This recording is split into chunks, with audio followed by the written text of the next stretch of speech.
nos ilumine con estas palabras, con estas lecturas. Dios te salve María, llena eres de gracia, el Señor es contigo, bendita tú eres entre todas las mujeres y bendito es el fruto de tu vientre Jesús. Santa María, Madre de Dios, ruega por nosotros pecadores, ahora y en la hora de nuestra muerte. Amén.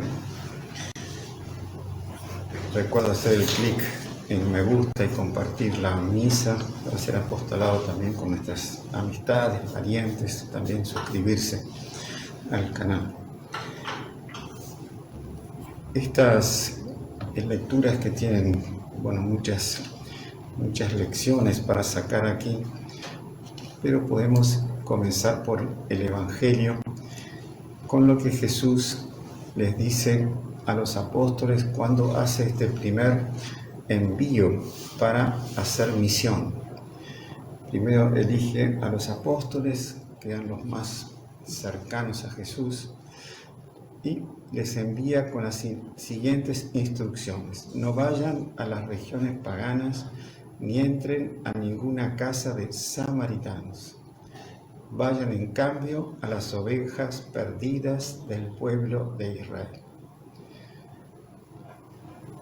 Los apóstoles recién estaban saliendo de un poco de todos los esquemas del mundo en que ellos vivían, y con el apostolado de Jesús estaban convirtiéndose, volviendo mucho más a la fe, mucho más al fervor, y entonces tenían todavía una fe débil, una fe que todavía no estaba como para enfrentar los ambientes paganos y samaritanos, que tenían otra visión, otros dioses, otra forma de ser, que podían ellos corromperse en vez de ellos llevar la buena noticia.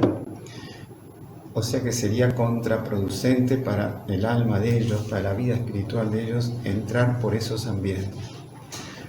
En cambio, les dice que vayan las ovejas perdidas del pueblo de Israel, o sea, personas que se habían enfriado en la fe, que se habían adormecido, que habían caído en la tibieza o dejado de practicar, para que con esas personas que todavía conservan restos de buena fe, en esas personas sería más fácil para ellos poder llevarlas al antiguo fervor o al primer fervor con que ellas abrazaron la fe. Entonces es un punto acá importante para el apostolado de la Iglesia, para nuestra misión. También hoy en día buscar a aquellos católicos que por alguna razón se fueron enfriando, se fueron alejando de la práctica, y para volverlos a atraer a la práctica, al fervor, al entusiasmo por las cosas de Dios. Luego, más adelante, una vez que los apóstoles recibieron la gracia de Pentecostés junto con la Santísima Virgen, es ahí después de Pentecostés en que Jesús les dice: vayan por todo el mundo y prediquen el Evangelio. O sea, luego de recibir el Espíritu Santo, ellos ya tienen un paso mucho mayor en la vida espiritual, en su santidad, en sus formas de actuar, en sus formas de ser, en la visión de las cosas de Dios. Y es ahí cuando ellos son fuertes para enfrentar cualquier ambiente, que ellos no se van a corromper por entrar en tal o cual ambiente o estar con tal o cual persona muy recalcitrante en el error. Yo la semana pasada estuve conversando en una reunión del clero aquí de la zona, justo con un salesiano, y me decía una cosa muy interesante, que cuando Don Bosco se ordenó, él, una vez ordenado, junto con otros en el seminario, no se le daba de entrada una parroquia o un lugar así de misión, sino que ellos pasaban a un monasterio o a un convento en que de ese convento mantenían una vida de comunidad, pero desde ese convento iban y venían al lugar de misión, o sea, a la parroquia, al colegio, o a la casa al hospital que tenían que atender, a la cárcel que tenían que atender. Entonces, para que a medida que ellos se iban chocando con los problemas espirituales que se iban enfrentando, al volver al convento ellos podían intercambiar opiniones. En ese convento el rector, el superior del convento, era en ese momento San José Cafaso, que era un gran director espiritual, una persona de una gran sed de almas, y que con él se iban aconsejando cómo ir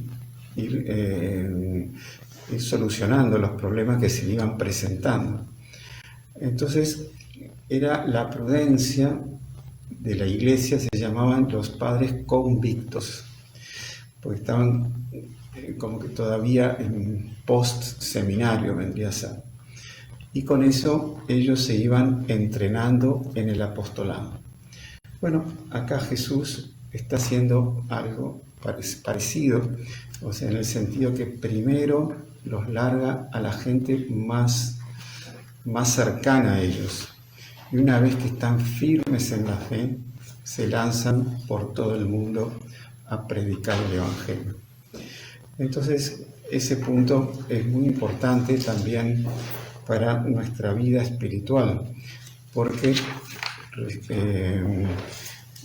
si queremos lanzarnos a, convertir, vamos a poner un protestante o una persona que está completamente en las antípodas de nuestra fe, tenemos que tener más firme nuestra fe y poder, no dejarse contagiar con los errores del otro.